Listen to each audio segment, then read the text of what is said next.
রসুল, যখন অসংখ্য রসুল নিরাশ হয়ে গেছে, অযন্নু আন্নাহুম কদ কুযিবু, এবং তারা মনে করেছে যে সমাজে আমরাই মিথ্যাবাদী সাব্যস্ত হয়ে থাকবো, বাতিলরা সত্যবাদী আর আমরাই মিথ্যাবাদী মনে হয় সাব্যস্ত হয়ে থাকবো, আমরা যে সত্যের উপরে আছি এটা মনে হয় প্রমাণ হবে না। জাআহুম নসরুনা, এরকম হতাশার সময় আমি আল্লাহর পক্ষ থেকে সাহায্য এসেছে।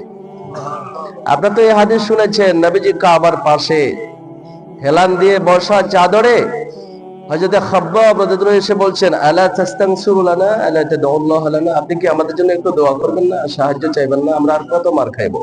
নবীজি বলছেন, ওয়ালাকিন্নাকুম তাস্তাজিলুন, দীর্ঘ কথা বলার পরে যে আগের জামানার মানুষকে তো ধরে এনে গর্ত করে তাতে বসায়া মাথায় করাত দিয়ে চিরে ফেলা হতো। অপরাধ শুধু দিন, শরীরের গোশতগুলো টেনে টেনে